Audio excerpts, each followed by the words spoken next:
Hello there, this is Tete.Depunk, and tonight on this episode, we'll be interviewing Fortunus Games.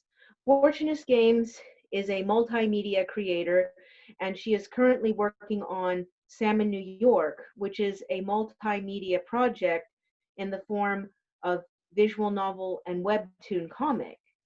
Sam in New York tells the story of a young man trying to discover his purpose in life as he is torn between his strict parents' desire for him to be a lawyer and his own love of the stage. And right now we'll be interviewing Fortunus Games. Hello there, Fortunus Games. Hi, Tete. Hi there. So this has been quite a successful work for you. I mean, you've gained a considerable following with the work, and it appears that many of the very close followers uh, have really gained a rapport with Sam, especially relating to his own journey. So there are a few questions that I'd like to ask you relating to the process of that development of Sam. Sure, go ahead. Okay, well, the first question is, how did you conceive the character of Sam? Very good question. So, initially, as you knew, I think a few years ago, I wasn't really sure what to do with Sam. He was originally a cameo character in an earlier series I had called Bismachi. And back then, he had pretty much no personality except for being a background character for the main character. So, he was someone from New York who was, his parents were very left wing and he was just there. He was like always the perfect student and he was, very much into competition. But at the same time, he didn't really have a personality. I wasn't sure what to do with him. I just pretty much did his design and I'm like, oh yeah, this is a character. But I just left him on the back burner for years until maybe like 2017 when I was thinking about, hey, maybe I can do something with this person, right? And Right. I was thinking maybe like I can explore some themes I've always wanted to explore with this character, especially since, he's living in diaspora. This is a theme that I am very interested in because I'm also living in diaspora. And, he's someone who struggles with his identity. And I think a lot of people who are like third culture kids or, people who are second generation immigrants or first generation immigrants, many people struggle with these concepts of identity and how to find your identity, especially if you live in a country that is supposedly multicultural, for example, like the United States or England or Australia or Canada. Many people living in these countries struggle with creating a new identity or hang on to an older identity because while the state tells you it is multicultural, there's still a huge emphasis on assimilating or acculturating to the mainstream, which is English speaking, white dominance, and maybe culturally Christian, so to speak. So in a culture like this, how do you maintain, or if you want to maintain, your own sense of identity and not just blend into the mainstream? Or do you just blend into the mainstream because it's easier or you think it's easier? Because things are very subjective. Just because the media tells you it's easier to blend in, is it necessarily easier to blend in? Is it worth it to blend in? These are all questions I wanted to address in Sam's story. Right, right. And I think, and you certainly, I mean, there are many components within Sam's journey that reflect upon that, which actually leads to the second question. Given that Sam reflects a personal journey, would you say that Sam's growth reflects a parallel to your own growth as a writer? I think so, because originally when I first developed Sam, he was very underdeveloped. Like, as I said before, he was not meant to be a main character of any sort. It was only around 2017 that I started working more with him. It might have been because I was reading Philip Roth at the time, whom you're familiar with due to my Right. discussions of him with you. And I really Yeah. liked how he was, employing, this idea of like a stream of consciousness in his works. I read Portnoy's Complaint and I thought it was very funny. It was well written and, it really felt like something from a TV show. It kind of felt like Larry David in the 1960s and 1970s, but much more explicit and much more vulgar. And well, I didn't really want to make Sam vulgar per se, but I wanted him to be honest. Portnoy was a very vulgar man, but that's because he's an honest reflection of a person who is vulgar. in many ways, he is a very flawed person, because Portnoy's complaint was written from the perspective of the main character, Portnoy, giving a spiel or like, this kind of like long rant to his psychoanalyst. We get to see every nook and cranny of Portnoy's flawed psyche and his personality. And while Sam is nowhere as flawed as Portnoy, nor as toxic, nor as misogynistic, the point here I'm trying to make is that I wanted Sam to be an accurate reflection of a certain person. I wanted him to be honest. I don't want him to be a role model. He's just himself. Like everyone, like everyone else living on this earth. He's just himself trying to find out who he is. Right, right. And that actually leads to, the third question as we're talking about the significant changes in Sam's development and growth, as well as the story. Sam's character and story has evolved significantly since his original conception. What do you notice as the most notable change in Sam in terms of character, story, and himself, per se?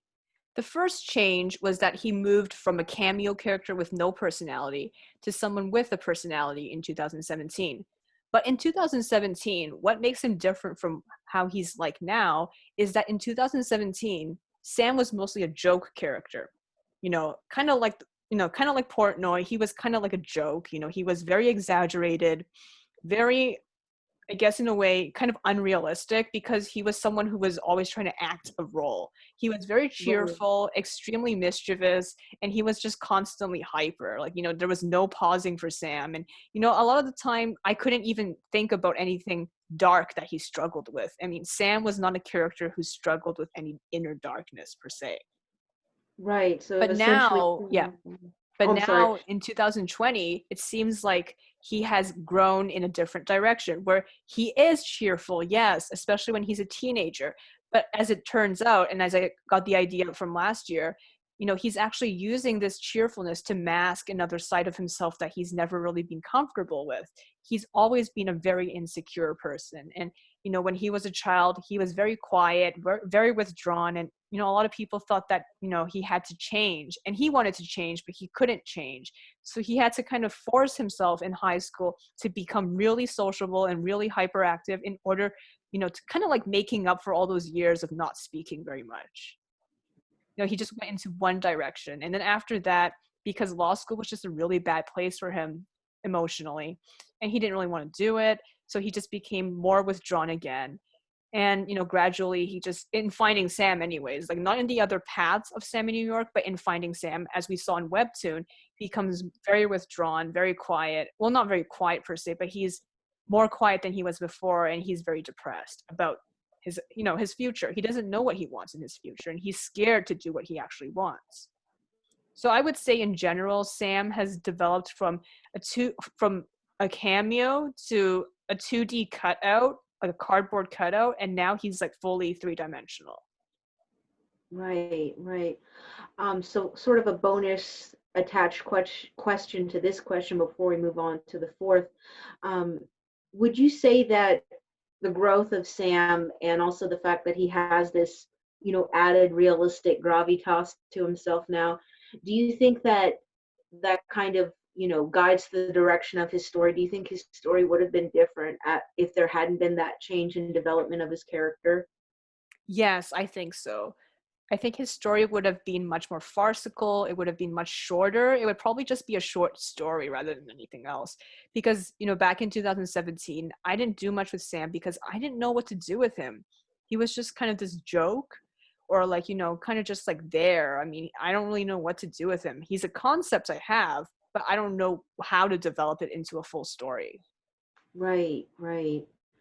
So, I mean, that, so far, I mean, it's amazing, the journey that you've shown with us with Sam. And especially this is encouraging to many writers and creators who are looking at their original concepts and they're not sure how they can take it or how far they can take it. So you're definitely sort of like a testimony, pure evidence of what can happen when, a writer really sets down to brass tacks and works on, developing, the character and story they have. Thank you so Yeah. much. Oh, yeah, And any absolutely. other questions you have about Sam? Yes, I have a fourth question here. Your writing focuses on change and loss as well as gain, both in life and dealing with an ethnic culture that's, part, very integral part of New York Hmm. City.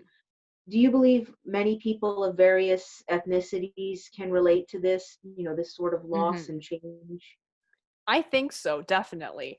I created, Sam in a like I mean, I've developed him in this direction with a nod to this question because I think that Sam's experiences and his parents' experiences as immigrants are relatable to a lot of people, not just, Ukrainian Jewish as they happen to be. I mean, they're not necessarily just about themselves, but like it's a story about anyone who can find similarities in their own cultures and their own experiences. So yes, I think the setting is very important as well. I chose the Lower East Side because, according to my research, it's well known for the large Jewish presence and Italian and Irish presence there.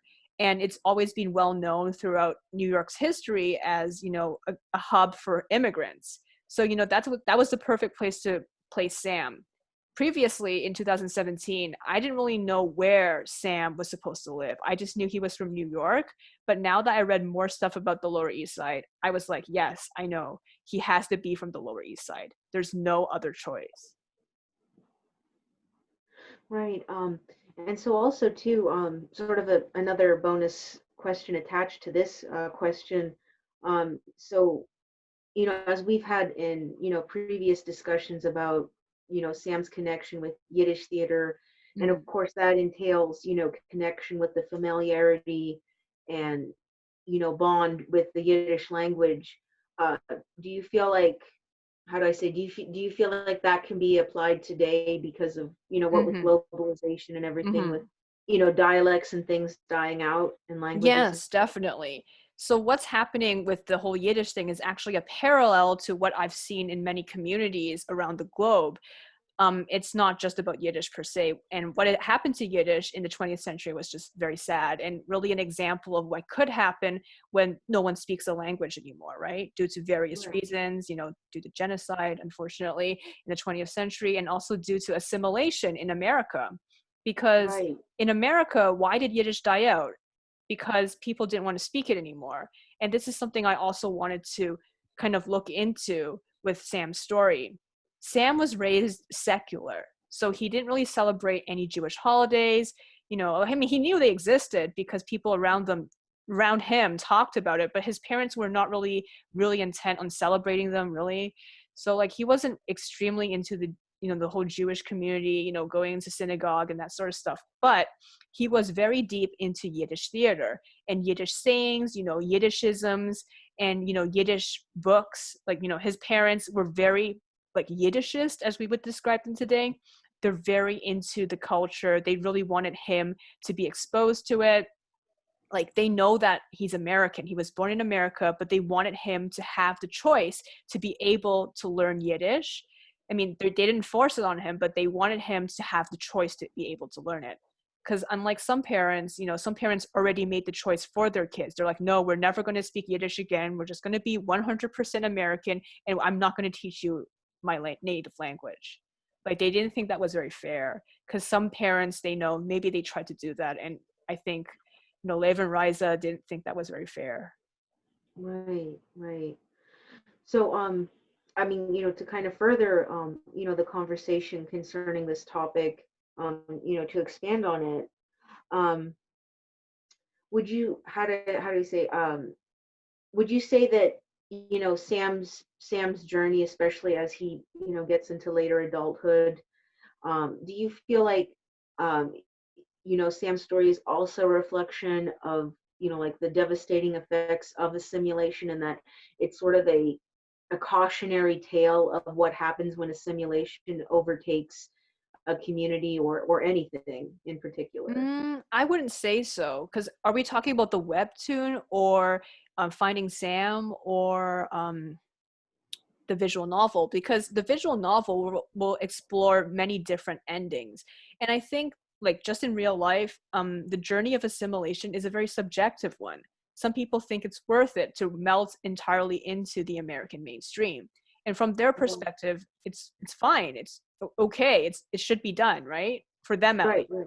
But from Right. other Yeah. people's perspective, they think of it as a loss. They don't think they want to do it, but it happens because assimilation happens when you're not paying attention. It's not always intentional. It's like when you get tired and you're just like, yeah, let's just watch, American TV. And then you just keep on watching American TV for the next 15 years without watching anything in another language. So you lose that other language, for example, just using a very simplified example. Like, I guess in Sam's example, it would be more like, yeah, I don't want to watch Yiddish theater anymore. I don't want to go to it anymore because my friends and everyone else I know don't watch it. It's just my parents who do, right? So like, why do I have to do it? If he keeps on doing that, like his attitudes towards Yiddish theater are going to change. They're going to become more negative or more neutral, and he's just not going to be interested anymore.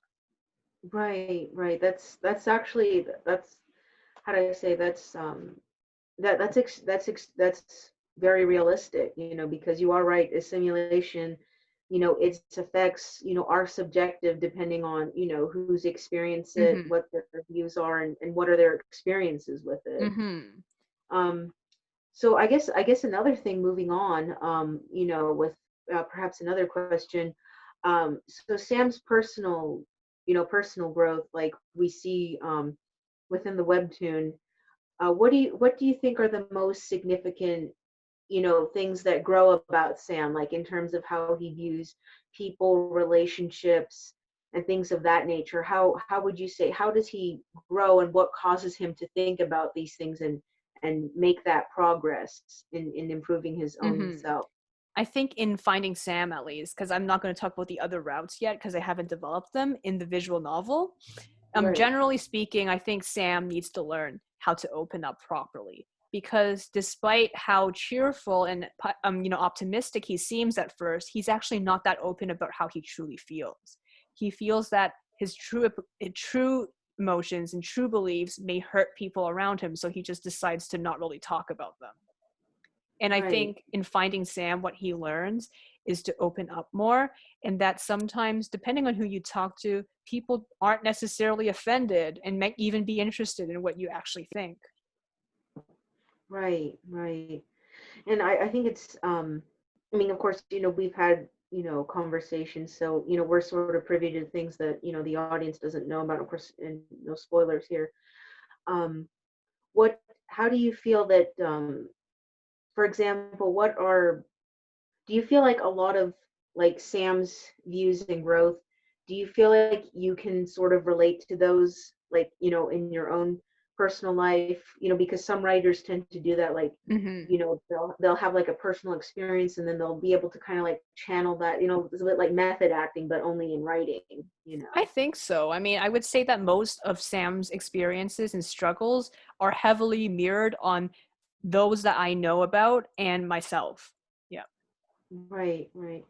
And how would I say, would you encourage, other writers to pursue this, like especially if they're struggling with making a character or a story work? Would you encourage them to go in the direction of kind of like, as I termed it, like, method acting of writing? I think so. I mean, I think also it depends on what the writer himself or herself or themselves is thinking about. For example, if they're writing about a character that is completely different in terms of experiences and personality than themselves, I think that maybe it might not be a good idea. But like, you can still reference yourself, when you're thinking about that. Just think about, how does this person differ from me? How would their reactions differ from mine, because they are different in such a way? Right. That's actually very good advice, because some people really struggle with that, because they may be writing about characters whose experience and personalities Mm-hmm. are like way different than theirs. So that's Mm-hmm. actually excellent advice. As a joke, also, maybe they can try creating that character in The Sims. Okay. That's actually great. Yeah, and then maybe they end up either becoming a CEO or perishing in a swimming pool, or. Or getting burned. Remember they randomly go up in flames sometimes. Yeah, or get eaten by the cow plant. And they become a ghost. A ghost, yeah, and then they'll just ghost around. That's actually funny. I think a lot of people should put their characters in The Sims and I just watch. think so. Put them in a house with only 2 rooms and see how Yeah, they. yeah. There was this funny video. Okay, I'm just gonna talk about it in one sentence. This funny video I saw on YouTube where this guy created like 500 Sims in one house and forced them to quarantine, and they all went crazy, or like they set the house on fire accidentally when cooking. Oh my gosh, that's insane. I hope that was a very big room though. I hope it wasn't like, Oh no, it was tiny. It was like a oh my gosh, jail. budget. It's like Oh only my one toilet and like one Oh bed. my gosh, that sounds worse than what I did before I found that hack code, Yeah. I forced like 4 people to live in with one toilet and everybody was like ready to murder each other for the toilet. Yeah.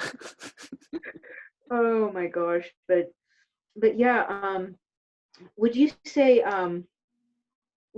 like what are some of your inspirations, for the visuals, like not only for the visual novel, but for the webtoon as well, like do you employ like a cinematic approach to when you're thinking about things, sort of like when an animator thinks of something or a filmmaker thinks of something, or are you thinking of things in more of artistic and aesthetics?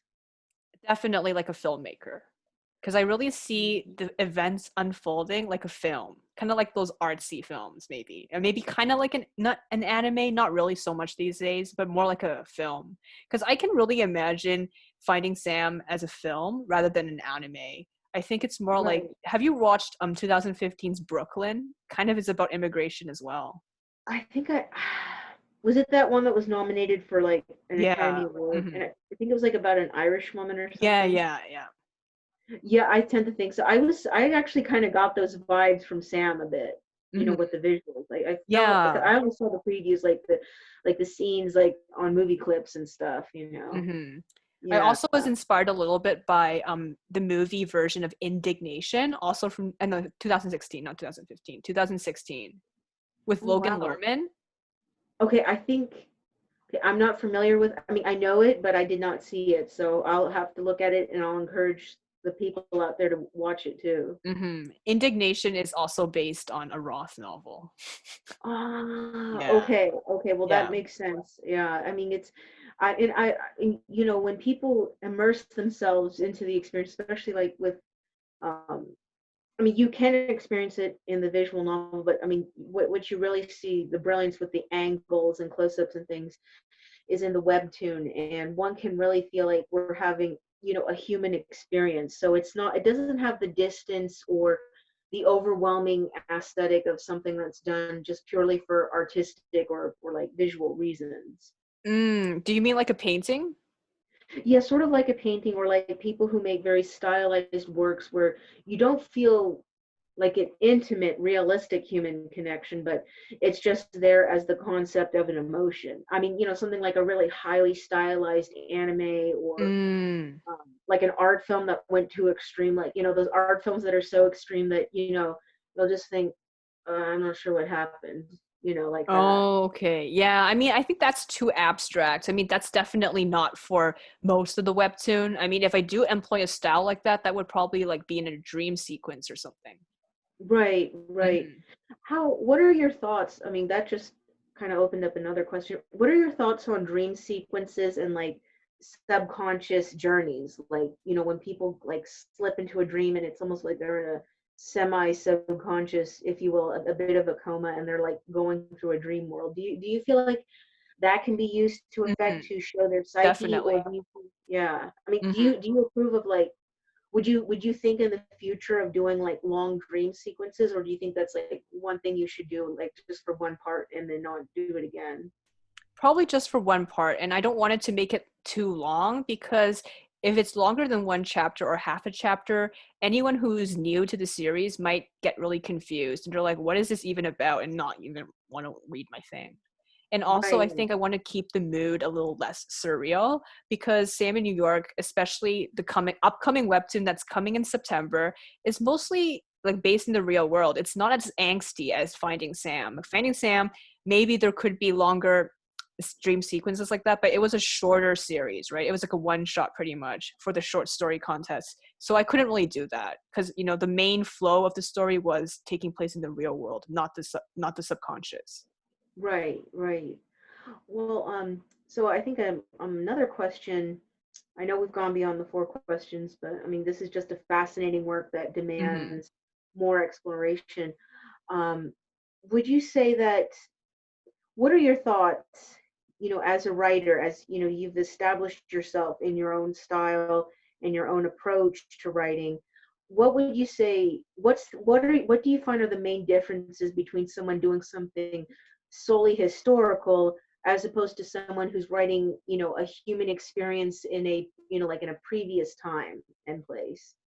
I would say for something that's purely historical, if that is even a genre, would be less focused on the person himself or herself or themselves.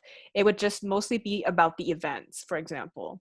I can't really think of any novels up the top of my head, but I would say that stuff that mostly focuses on war, like, how war is very impersonal in the sense because many people die. And, sometimes, kind of like the movie Dunkirk in 2017, we don't really get a good look into people's psyches per se. It's more like a generalized kind of thing. So for, war stuff, stuff that's like maybe kind of like YA, it's just mostly plot oriented but historical. That sort of stuff would be purely historical, I think. Right, right.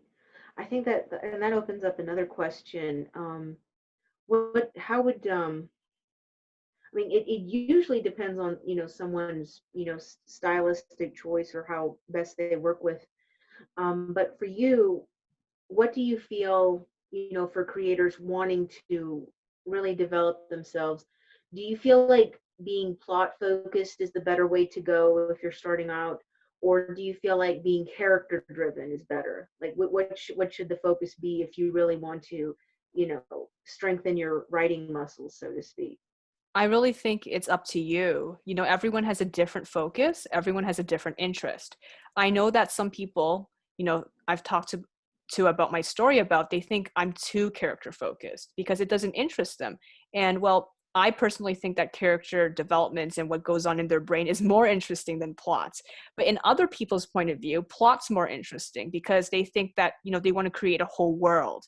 They want to, world build and, think about the logic of a different universe, for example, in many fantasy or science fiction. So in their stories, I think world building is more important than character development, which probably comes later. I mean, it still has to happen, but I mean, in order for you to develop a science fiction or fictional world, it's probably better to lay out how the world works out first.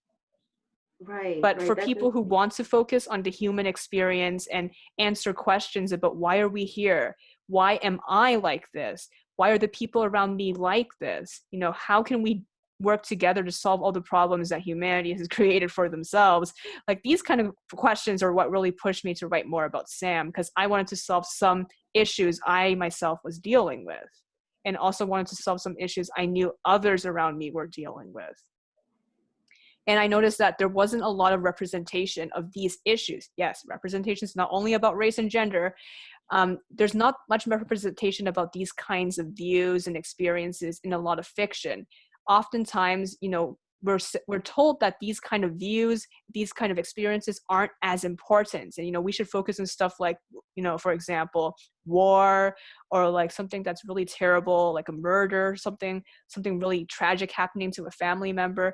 But sometimes life isn't like that, and I just wanted to kind of like explore smaller emotions, quote unquote smaller emotions, stuff that's more mundane, but it still can hurt us deeply. Right. So essentially kind of like the minutia of it all. Exactly. And that's why I want to explore in Sam in New York. It's going to be pretty much like a, slice of life, very minor things happening, just like, a young guy going about his life, just going to law school, hang out with friends. And the attention is going to be placed on their dialogue and, the daily life of it all, really. I mean, it's not really so much about action. It's not really about, the page turning plots or like anything like that. It's mostly just about living in the moment, how his family is like, how his friends are like, how the Lower East Side is like at that point of time, and how he grows as a person. Slowly but surely, he does. And it's only after all of that has been established that more events will happen. Right. That's. I mean, that's extremely fascinating. And I think that's something. I think a lot of people who experience your work, I think maybe that's what draws the audience because, like you said, this is underrepresented. Very few fictional works focus on this. A lot of like fiction is just very, focused on the action and stuff like that, which is nothing wrong because, Mm-hmm. oftentimes action can reveal character. Exactly. Yeah. Yeah. But by the same token, there is the thing of where, character does influence the action, and also like just dealing with the inner psyche. I think maybe that's a pervasive problem in modern society that we tend to ignore Mm-hmm. our psyche and personality and our own inner self, Exactly. yeah. Mm-hmm. Yeah, And so action, I should say, is actually very important in many stories. I mean, yes, it's possible to create a work that is entirely about someone's psyche, but at the same time, you know, a less talented writer would probably have difficulties pulling it off, me included. Sammy New York will have action, it will have a plot, but right, after things have been established. So it will be a little bit slow at the beginning in the visual novel and the webtoon, but I want people to grow closer to the characters before things happen, right? right, Mhm. exactly. So we don't So dive into the action right at the beginning, not like a Dan Brown novel. no, definitely not like that. Like Yeah. a Brown novel, someone's like stealing the Mona Yeah, there's like Lisa. action on every page, right? I I don't know. think I I can think do that because personally I don't have that many ideas and I'm not very talented at writing action scenes. So that's another no. it says more about me than anything else because I think I'm someone who I can't do every genre, right? I mean, this is what I think Right, I'm good at. This is what I think that suits me best and the characters I'm writing about. So this is why I'm writing about, a character's inner psyche and his flow of consciousness, not because I think it's a superior genre. It does not mean that I think, what I'm writing is superior. I know a lot of people would probably think, oh yeah, a lot of people who write in this kind of genre, like the Philip Roth, the whole modernism thing, you guys are just a bunch of snobs who think genre writing, for example, like stuff that's plot focused is beneath you. I don't think it's beneath me at all, honestly. I don't think I can pull it off. I don't think I can pull off writing a plot that makes you want to turn the page every second. I don't think I can. It's mostly just about what I want for myself, what fits me, and also the fact that I'm using fiction to explore myself and my psyche. And I'm dealing a lot with these issues right now. So that's why I'm writing about them. right. And I mean that sort of leads to another question. Would you say that this journey that you've taken with Sam in developing him and creating the various formats of his story and what his life direction takes place in, do you feel like that's served as a good catharsis, for like your own struggles and helping yourself understand these things that you've just mentioned? I think so in a way. I mean, it's also given me more confidence to share my work because before when I was just writing, just purely historical stuff as you described it, it was a little Right, hard to talk to people around me about it because it just felt too technical. It felt like a university thesis. right. Hmm. Uh, would you say that um, would you say that this kind of approach to like story development and character development, do you think that's more challenging to put in the format of visual novel and or webtoon? Like which format do you feel like that's the most challenging to try to, like convey the story? Because a lot of things like, Hmm. webtoons or visual novels, they're kind of like, plot driven. Do you find that more difficult to work with that, or do you find it gives you new opportunities to do things that very few creators have tread upon? The latter, definitely, because I think that both both medias are really great for it. I think honestly, the traditional novel is the most difficult. Like if I had to make Sammy New York as a traditional novel, I would find that really difficult because first of all, I'm not that skilled at writing descriptions. And without pictures, it's really hard for me or the audience to envision what the cast looks like. So I Right, think a visual novel would really help in that respect, as well as the webtoon. And the visual novel is even a step above the webtoon, I think, because there's music, there's right, sound effects, And I guess if I had the money for it, voice acting. Oh, that would be absolutely Yeah, and mini fantastic. games. So I think it's more engaging, and it kind of gives you, it really makes you feel like you're inside, the character's shoes, It's not like Right. webtoon is already kind of like, it's like if visual novel was 10 and Yeah. novel was 0, a webtoon Mhm. would be 5 or 6. Right, right. Mhm. So that does make a lot of sense. And I think maybe that'll encourage creators, who are approaching like either visual novel or webtoon, not to be afraid to try different approaches in developing a Mhm. character and story. They, like they may feel pressured to go down the traditional path of plot driven, but Mhm. maybe, seeing your work, they'll feel, more like, hey, maybe I can, focus on the character's development and the psyche, and I don't have to have, explosions every, Mhm. 10 minutes, or, every page. And let me think. So what advice would you give to creators in trying to find their own niche, their own style? Like for example, in your journey, like how did you realize that this was the right approach for you? Well, what advice would you give to writers or creators and artists and such who are trying to find their own niche, and what would make them grow the best and I expound think their? those artists and creators need to ask themselves, what do they want to explore in their work? Is it world building? Is it characters? Is it their own psyche, like myself? Or is it like a mix of all of those things? You need to really, focus on what you really want to achieve with your work. And after that, think about what you can do best to make yourself achieve this goal. And then from there, you just go on. Right, right. That, I mean, I think that's fantastic advice for a lot of, creators starting out. So how do I say, what when you're creating, like for example, how is it different creating for the webtoon as opposed to the visual novel? You did mention all those different elements like sound effects and things like that, but when you're trying to see how you're going to convey the story, like do you have a different approach? Like is one more cinematic than the other? I think they're both equally cinematic. And to be honest, I haven't been working on my visual novel for a couple of months due to my focus on the webtoon. But everything I Right. do for the webtoon will be reused for the visual novel. All the backgrounds, the character sprites, a lot of the CGs will be used in the visual novel. But yes, the visual novel will have more art for it eventually because there's so many different endings.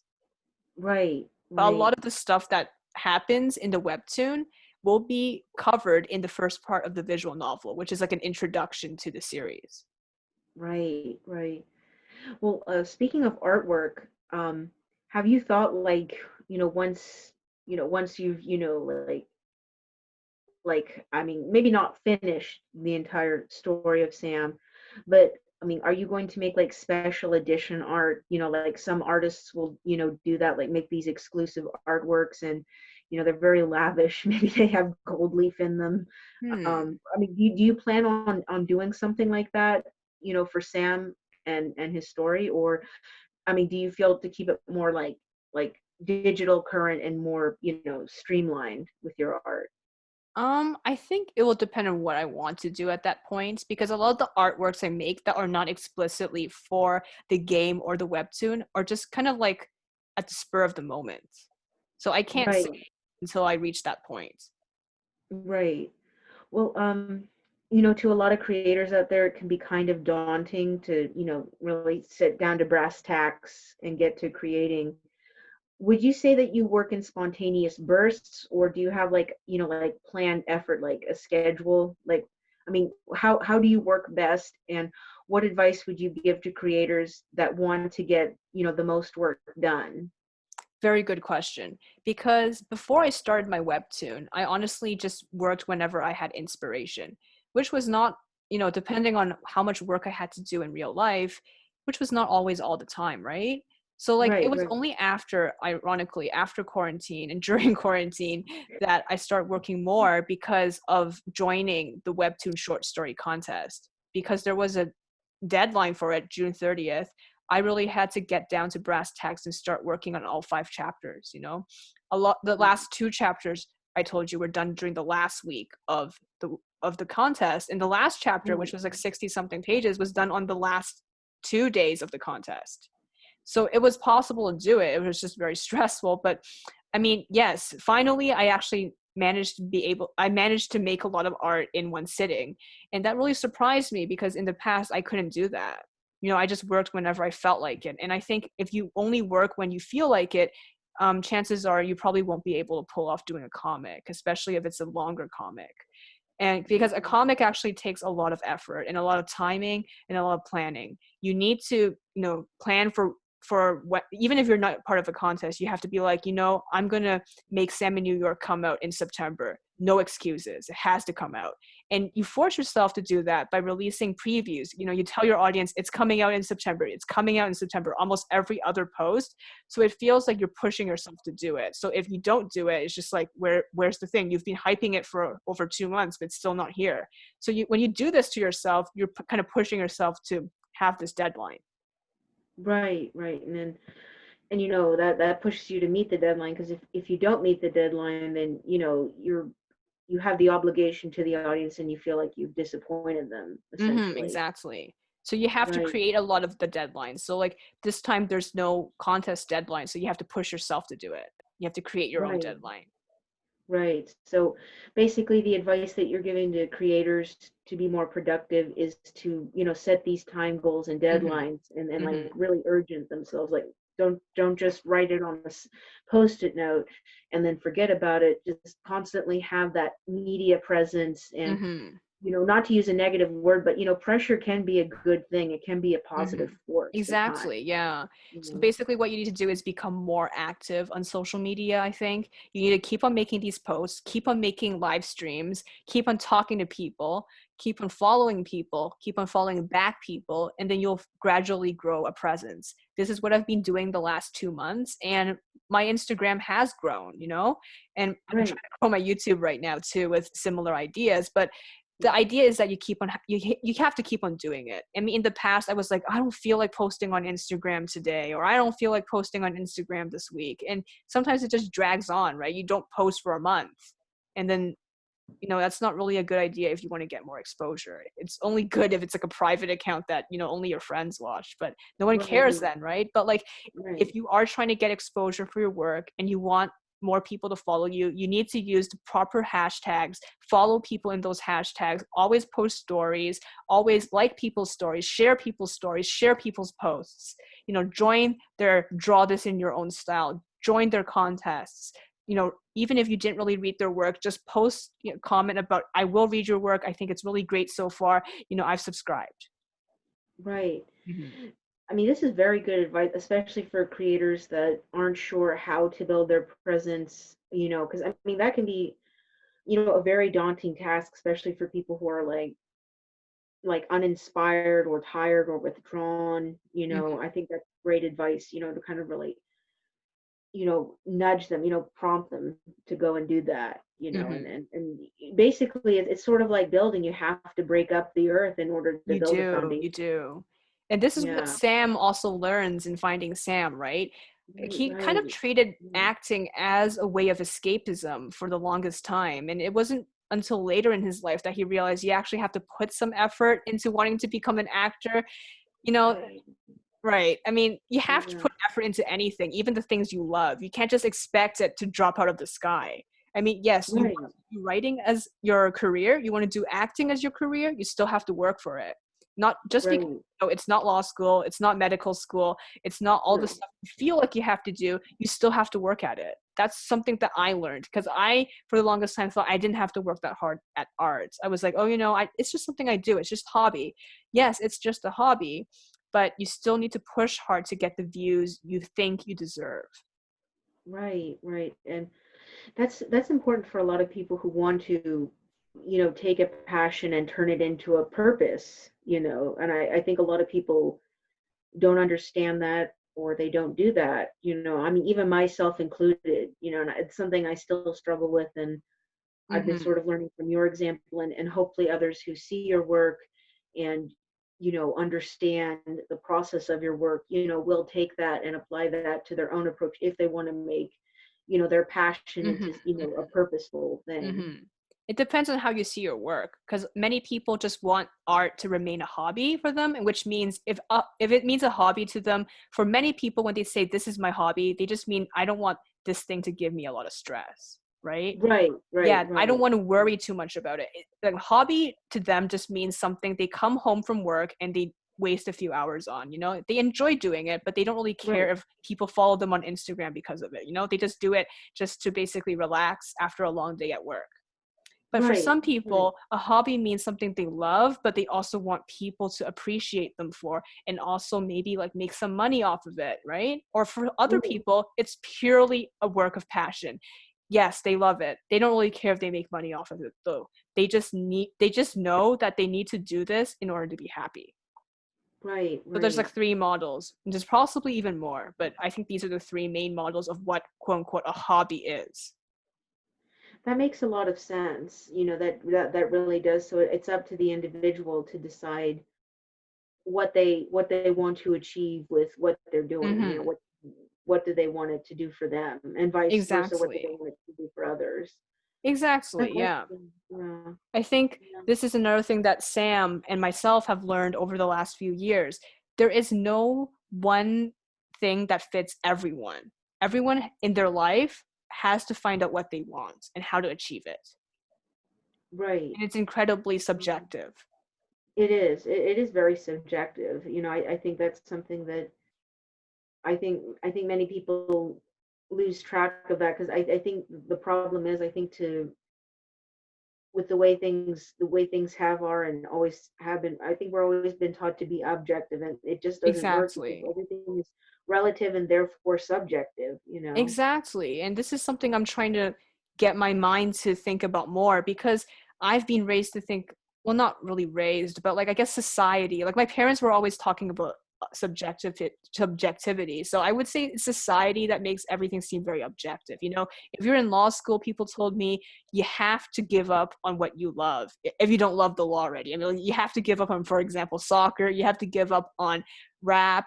Some people were rap producers or they wanted to be in a band or like a rap band before law school. Well, you have to give up on that because if you want to be a lawyer, you have to spend like over 90 hours a week working on documents or something, right? Right. That's what they claim. Yeah. Or, oh, you're not working hard enough, that's why you don't have a job. But I don't think that's necessarily why or how. There's so many different reasons why things happen. Yeah. That right there, and I think it's something too. I think a lot of people, they're kind of forced into that. They're forced into, well, if you do this, you can't, if you want to do A, you can't do B Mm-hmm, and C. mm-hmm. And that's a very unhealthy way to It live. And is, yeah. and just because like somebody wants to create a story or illustrate it or whatever, Mm-hmm, that doesn't mean they can't balance everything. You can balance a professional life, mm-hmm, and the personal creative life, mm-hmm. and sometimes the personal creative life can grow to be on equal footing that benefits you just like the professional life does. Exactly. Or some people realize they can't have a professional life. They have to dedicate their whole life to their passion and, whatever. Even if they crash and burn, so be it. Right, because it's their choice and it's what makes them Mm-hmm. happy, and we shouldn't be dictated to society demanding Mm-hmm. all what society usually demands. And Sam, struggles with all of these ideas. He has all these ideas thrown at him in the visual novel and in the webtoon and even in Finding Sam. The dean was telling him, you either become 100% dedicated to being a lawyer and becoming a lawyer, or, just give up already and just be an actor. Who cares? Right? Like there Right, was an right, ultimatum basically given to him. And his parents were also saying the same thing. So, I mean, this is why in Finding Sam, he felt like he couldn't love acting anymore. This is why for so many years he didn't even want to go near a theater because he thought if he thought about it too much, then he's going to even lose his job as a legal assistant. So then right. he's going to end up with nothing. That's what he thought.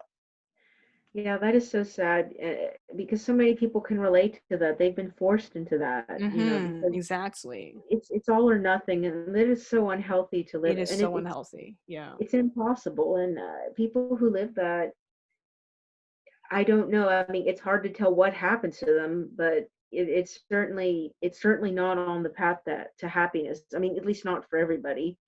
There might Not be for somebody out there. everybody, but some people change over time. They're like, I can be happy just, just being quote unquote normal and not really having these strong passions. So they just kind of subsume all these strong passions into something else. Right, right, Right? Yeah, quote right. unquote normal. I mean, normal as in someone who doesn't have strong passions and just, kind of just takes things day by day. Yeah, conventionally neutral, so to speak. Yeah. Yeah. Yeah, that's very I mean, and I think that's good advice to give to, a lot of creators. What they do is very, very subjective. Not every creator has to follow the same degree of passion or the same degree of, dedication or, effort or productivity, Yeah. although it should be encouraged that if you want your story to be out there, Mm-hmm. you're going to have to be willing to, put the legwork in and break the earth for the foundation if, Exactly. if you want to take it Mm-hmm. that far. Yeah. But for Yeah, writers who don't really care about their work being read or being popular and they're just writing just to like chill and maybe just brainstorm about ideas, I think that's different. right. That can be different. Yeah. So I mean, so I think final question, like, how do I say, how far into the story do you want to go with Sam? Like, how far will we see Sam, like, in any format? Like, what would be the farthest that we get to glimpse into Sam's life? I mean, if you don't want to reveal spoilers, that's perfectly fine. It was just kind of a question, that I think maybe me and other followers were having. Mm-hmm, mm-hmm. I think that's a very good question. I think generally speaking, there will be a time skip. So I think we will mostly follow Sam's life from age 19 to maybe like late 20s at most. And then there's going to be a time skip and we might see him as an older man. And that's only for maybe like a few pages or maybe one chapter at most in the webtoon, and in the visual novel, maybe just 5 minutes at most. It's just really about him looking back at his life and thinking, is there anything I regret? Because this is after you make all those choices, by the way. So I mean, like, if at the end of the story, if he's like, yeah, I regret a lot of things, you might want to go back and replay the game. Yeah, and I mean Yeah. that gives good opportunity too. I mean that's the fun thing about that kind of form. Well, not the, I wouldn't say. Well, it's the rewarding thing about that format is that you can see how differently it gets. It's kind of like the choose your own adventure, like choose A and you Exactly. go to B. Mm-hmm. So I guess for final question, this is a very whimsical question that, I mean, I suppose some just for fun. Do you plan on making like a Spotify playlist for like a soundtrack for Sam? How do I do that? I think, well, you could just like you can make a Spotify account or even like a YouTube playlist because not everybody has Oh, Spotify. yeah. I kind of have that, but it's mostly just for my personal brainstorming. I can really look into that because right now I do have a lot of tracks favorited and basically saved to a playlist which are made by this person who makes a lot of royalty-free music. His name is Punch Deck on YouTube. You should check his stuff out. I've already used a lot of his music in some of my gameplay previews and also in the game itself, and he is amazing. Like, he has so many different kinds of music. They really set the mood, and they're all royalty free. You don't need to pay him to do it, and he has a bunch of music for different occasions and for different scenes, and I think it's just perfect. Wow, that's amazing. And great shout out to, another creator who's Mm-hmm. helping other creators, with his Mm-hmm. tracks and things. Yep. You can Um, also follow him on Instagram and Twitter, by the way. Punch Deck. Okay, Yeah, Punch I'll Deck. link that. Yeah, Yeah, I'll he's link also on that. Yeah. SoundCloud. Yep. Oh, awesome. That'll Yeah. be good for people who want to like download it from Mm-hmm. SoundCloud. Mm-hmm. Yep. Yeah. I mean, would you think of any anachronistic songs for Sam? Like, how some people like they'll have like a character from another time period and then they'll want to like apply a modern song, like, like The little Dickie songs. maybe Well, not. I mean, well, not the for really example, like I would think vulgar ones, but like I was thinking, kind of originally, anyways. I mean, for the younger Sam, not for the older one, but the younger one, maybe a little one like the Snoop Dogg one. I forgot what it's called though. oh, I forgot it. Oh, you know what? This is going to be the craziest thing. At work, a coworker of mine was quoting that thing with Snoop Dogg and Little Dicky. Oh my God, that video. What is it That called? when I heard that, I thought, is that Snoop Dogg? Is that from the Snoop Dogg? 'Cause I didn't mention Little Dicky because they probably wouldn't be that familiar with Little Dicky, but I mentioned Snoop Dogg, and she's like, yeah, and I was like, oh my gosh, my friend loves that video. It was me, right? Yeah, yeah. That video was so funny though, and I kind of can see younger Sam in that because he's like this, this excited kid who's like always trying to prove himself and saying, "Yeah, I'm gonna be the best." And that was how little Dickie was like in the video. Right, Yeah. exactly. Well, And not the weird thing about the lady at the end. yeah, well, yeah, that a little too much. No, he's not going to be like that. Sam No, doesn't do that. no, Okay. no. Yeah. Oh, well, this has been an extraordinarily rewarding interview. I think it's revealed a lot to the audience, and I mean also to me, because I think, like, as creators, we'll just have an Mm. inexhaustible amount of conversation about exploring our work and everything. And so this has been actually very rewarding. Do you have any like final words or advice or announcements that you'd like to conclude the interview with? Yes, I would just say that we are releasing a teaser for the Sam in New York webtoon maybe at the end of August, and in September you guys will definitely be able to read it. I can't wait to release it because we will learn so much, not only about Sam as a kid and a teenager, but also about Joel, Frankie, and of course Sam's parents, and other people like Harvey and other people who live on the Lower East Side. Awesome, awesome. Well, thank you so much. And is there anything like, did any parting words to your audience at this point? Just keep on creating. Awesome, awesome. Well, thank you so much for this wonderful, wonderful interview. It was wonderful. Like I said, it was rewarding. It was Mhm. rewarding to, hear about the creative process and everything, as well as, other issues that we explored. And thank you so much for your time and, your articulation and really getting, directly into the issues. So thank you so much for this interview, Fortunist Games. You're very welcome. See you. See you. Thank Thank you so you. Bye. much. Bye. Bye.